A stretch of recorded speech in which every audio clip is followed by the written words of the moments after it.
Welcome to the Beyond Barriers podcast. If you're an ambitious woman who wants to advance in leadership, then this podcast is for you. This podcast is co-hosted by Nikki Barua, digital innovator, serial entrepreneur, author, and speaker, and Monica Marquez, senior corporate leader, ex-Googler, and diversity expert. From inspiring stories to cutting-edge strategies, you'll learn how to develop the skill set, mindset, and tool set to get future-ready fast and accelerate your success. Today's episode is about lifelong learning. What it is and why it matters. Right. And so it may sound pretty simple, right? Lifelong learning. Okay, I know what that means. I've got to learn for a lifetime. But what does it really mean? So lifelong learning is simply the voluntary pursuit of personal and professional growth.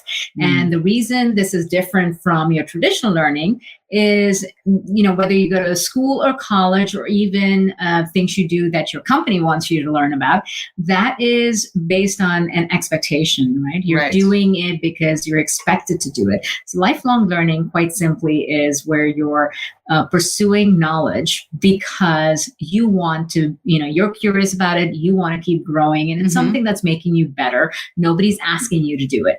And lifelong learning matters because that is what is going to set you apart in an age where things are changing so fast and so dramatically that if you're waiting for someone else to give you the playbook, tell you to learn something, you're probably getting left behind. Yeah. And especially in this day and age. I mean, you were sharing some statistics earlier that were actually fascinating and scary to me about the speed of, things and changing and how it's impacting learning. Yeah, it's if you think about the change of core skills. So no matter what you're an expert in, the shelf life of skills today is basically about 18 months at best.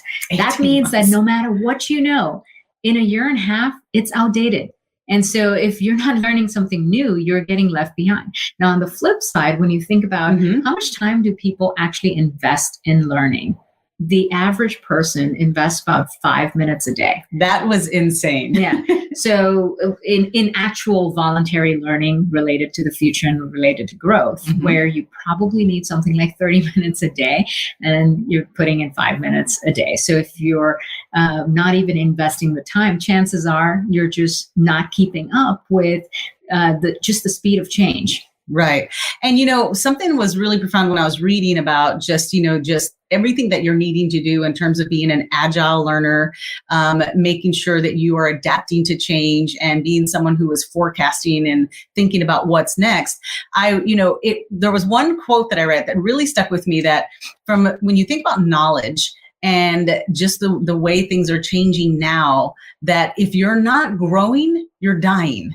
And I was like, oh, wait a minute. Yeah. Like you think about a plant. If a plant isn't growing, it's dying. But your knowledge, your brain, everything that you're taking in, if you aren't learning and growing, then you're dying and getting left behind. Absolutely. I think you see that happening at a larger scale with certain industries that are not adapting, or companies that are not keeping up with the level of change, right? They have completely healthy, great businesses that one fine day just disappear because they didn't stay up with all of the change. And so if you think about it, is it the company that's not keeping up, or the people within the company that aren't constantly staying at the forefront of it? So you really need a culture of people that are lifelong learners within any company if they want to be innovative and stay at the forefront. And that's why a culture and mindset of lifelong learning is so essential for any business to be successful today. It doesn't matter whether you're a startup or a big corporation. And it really doesn't matter what your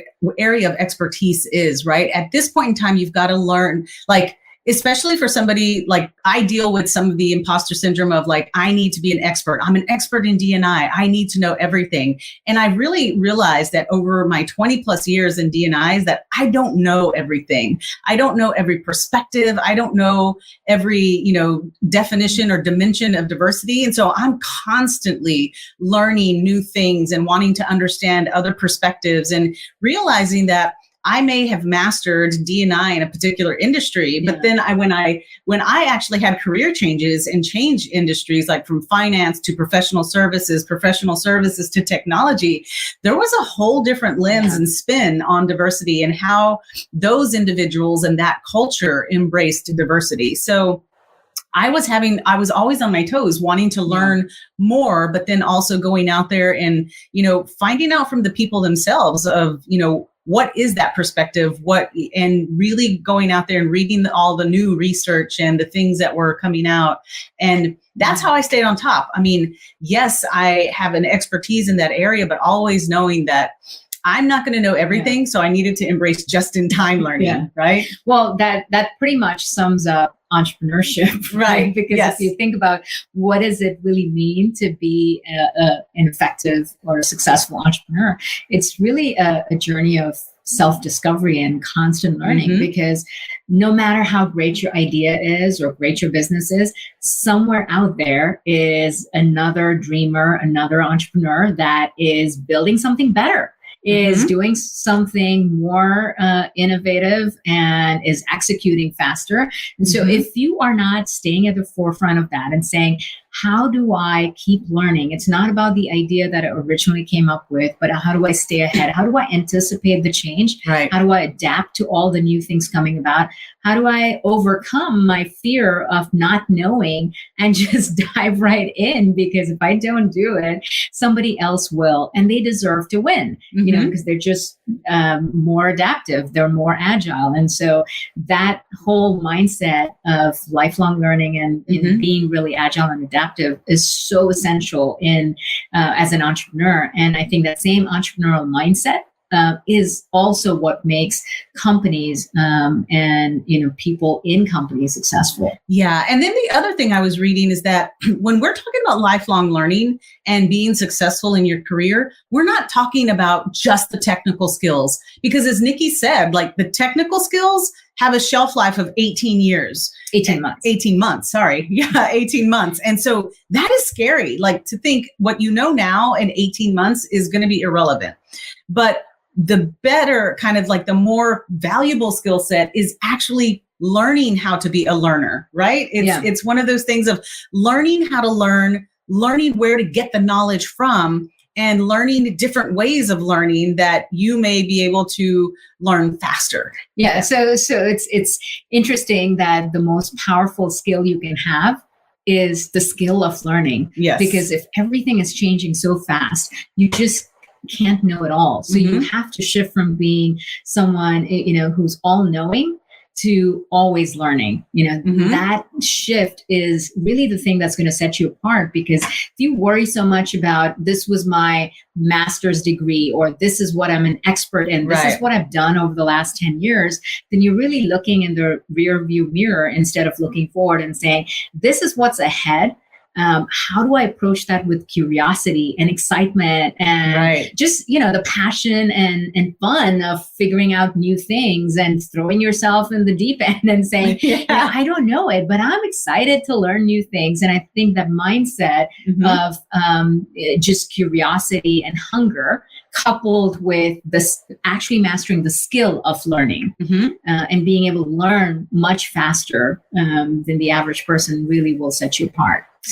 So talking about, those types of things, like how do you learn? Like, what are the things that you do to learn? So, there's obviously so many different ways to learn, and you have to think about what your particular learning style is. Are you someone who learns better by doing? Are you someone who learns better by reading? Or, are you auditory or visual learner and all of that? So you got to know your stuff. But in terms of sources, there are 3 sources that I've found over and over again that just are sort of the smart cuts, not the shortcuts, but the smarter ways of learning that really get you, ahead a lot faster.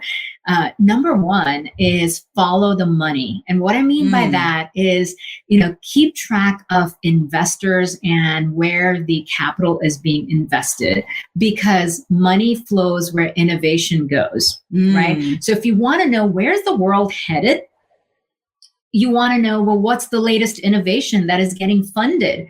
What are the things that, there's so much huge potential that's going to revolutionize the world and the way we live and the products and services we use. Simple, you can't keep track of the hundreds of thousands of startups that are coming up or the new technologies and patents that are coming up. Right. But what is easier to do is to follow the money and figure out where are people investing. Right. Where are the big venture capital, firms putting in their money? What types of things are they investing in? Because, that's a really cool way of figuring out, if you simply track a handful of key investors, it's a faster way to figure out what is going to happen in the future, right? And it's one of the things that I find so easy because you just follow these investors on Twitter and you already know what they're talking about, what's top of mind for them, what startups that they're super geeked about, what is the technology that they think is going to change the world. Instead of spending hundreds of hours on a whole lot of things and getting lost and mired in the details, I find that a shorter cut for me is follow the money. Right. And I've done that. And then I distill it to say, how is that going to impact me, my job, my company, the things around me, and how I need to start thinking in that regard? Or in some cases of, wow, that's really interesting to me. How can I take my skills? What will transfer into that industry or that area or something along those lines, and start digging in a little deeper and learning about those things? Absolutely. What if you could pinpoint the invisible ceilings limiting your success?